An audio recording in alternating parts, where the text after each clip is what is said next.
Monsieur Clément Kofi du quotidien Le Sursaut. Merci d'abord de nous avoir invités pour pouvoir vous entendre et nous aussi vous poser quelques préoccupations qui sont très grandes. En l'occurrence, on sait que la Côte d'Ivoire, à travers le programme que vous citez, la Côte d'Ivoire est peuplée des problèmes Goliath. Et vous, peut-être que vous allez apporter la solution David, puisque vous avez cité les Saintes Écritures tout à l'heure. Alors, j'aimerais savoir, nous sommes à 4 mois de l'élection et c'est ainsi qu'on apprend qu'il y a un candidat indépendant, en l'occurrence vous-même. Quand on sait que ce pays, depuis lors, a une politique électorale basée sur le clanisme, le régionalisme, l'ethnicité et autres, bon, vous n'avez pas assez mis de temps pour pouvoir vous annoncer comme le Messie, et c'est ainsi vous apparaissez. Ce qui devient dans la mentalité, tout chacun, puisque vous ne devrez pas parcourir toutes les régions de la Côte d'Ivoire, ce qui revient dans la mentalité des gens à se poser une seule question. Est-ce qu'on peut miser sur un marchand de sable dans le désert du Sahara, puisque tout partout c'est le sable? Vous êtes en belle aisance avec l'assurance quand vous racontez tous les problèmes sociaux, mais il y a trop de problèmes. Alors, à 4 mois seulement, est-ce que vous aurez une popularité pour pouvoir convaincre le commun des mortels ivoiriens, surtout que le taux d'illettrisme est pour vous? Vous posez un problème qui nous préoccupe. Nous sommes candidats pour lutter contre le tribalisme. Nous sommes candidats pour lutter contre les théories xénophobes que nous avions connues dans ce pays. Je dis, vous êtes journaliste, la xénophobie se définit simplement comme la peur de l'étranger, la peur des différences. Nous sommes candidats, justement, pour lutter contre certaines théories qui ont divisé la Côte d'Ivoire et qui ont fait qu'aujourd'hui, oui, comme vous le dites, jusqu'à une date récente, mais je ne crois pas que ce postulat que vous posez soit valable pour l'élection présidentielle d'octobre 2015, je ne crois pas, parce que nous sommes candidats pour expliquer aux Ivoiriens et aux populations que l'ivoirité a été une mauvaise chose. Nous sommes candidats pour dire aux Ivoiriens que le patriotisme a été une très mauvaise chose. Nous sommes candidats pour dire aux Ivoiriens que le rattrapage est aussi une très très mauvaise chose. Parce que ce sont ces théories-là qui ont développé justement le clanisme dont vous parlez, l'ethnicisme dont vous parlez.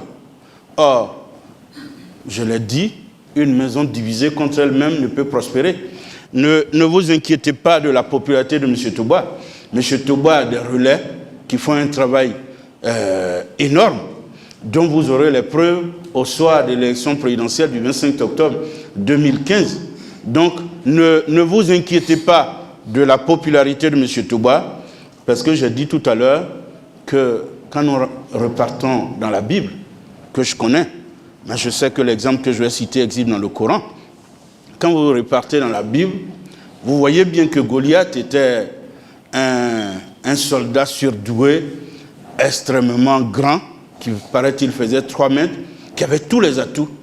Et le petit David était tout petit, il n'avait aucun atout comme M. Toba, comme vous le pensez.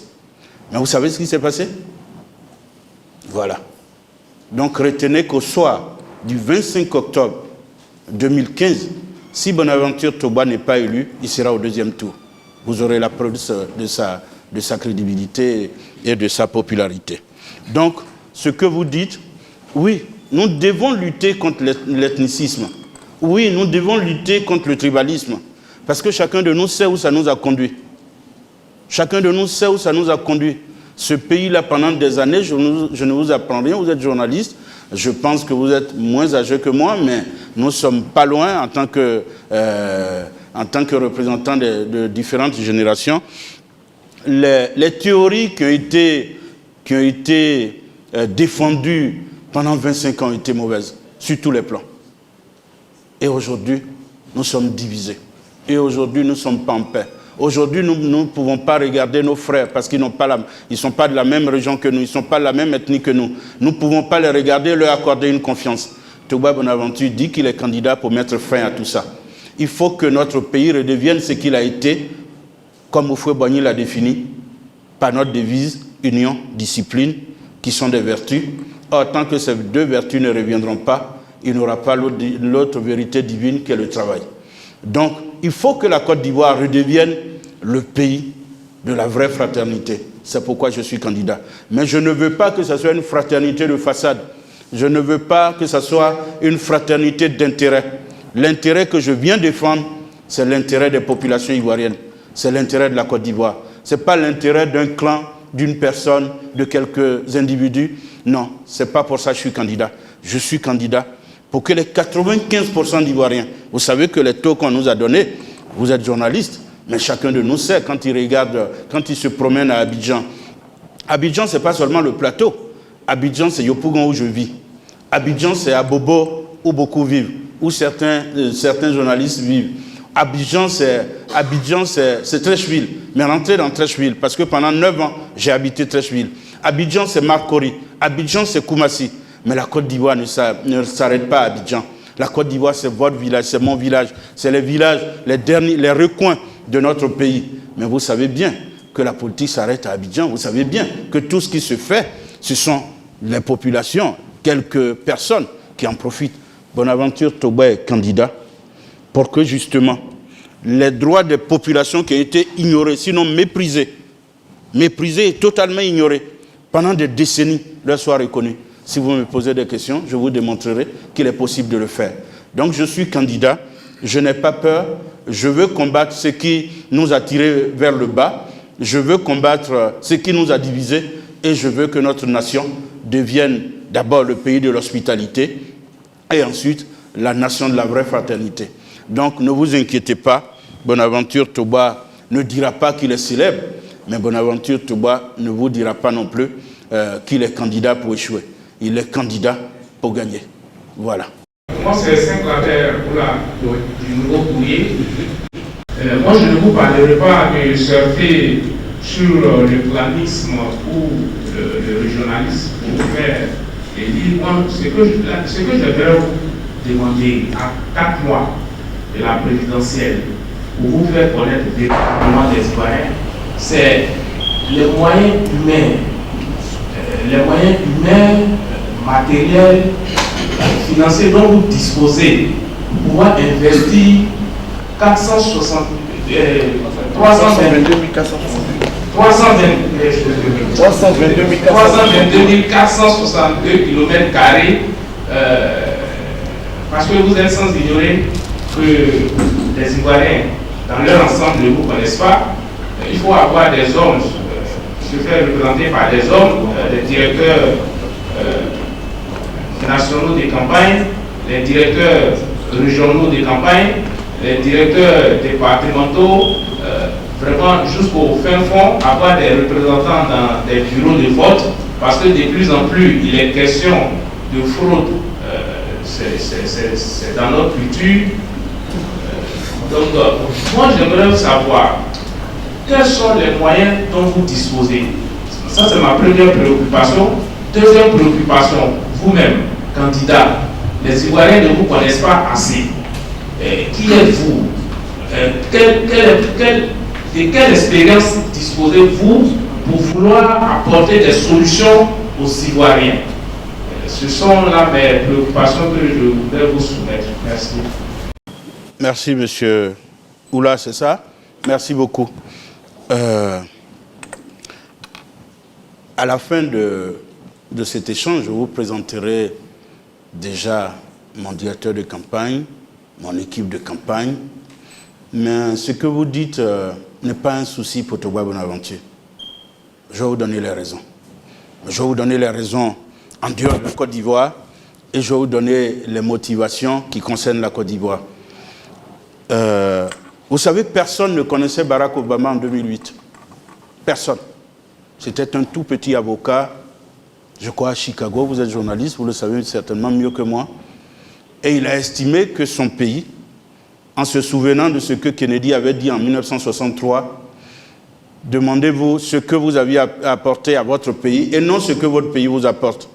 Donc, se souvenant de cette phrase célèbre du président Kennedy, paix à son âme, M. Barack Obama, vous le savez, qui est noir comme vous et moi, même s'il est métissé, mais il est un sang noir, s'est levé un matin à Chicago un jour d'hiver, je ne vous apprends rien, c'est votre domaine, il s'est porté candidat. Il avait déjà à affronter Hillary Clinton, qu'il a vaincu, parce qu'il portait une nouvelle vision des États-Unis.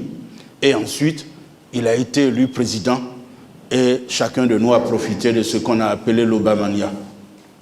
Donc, si ça s'est passé pour M. Barack Obama aux États-Unis, il n'y a rien qui dit, M. Oula, que ça ne se passera pas pour Bonaventure Togba. M. Barack Obama était un petit avocat, il le dit lui-même.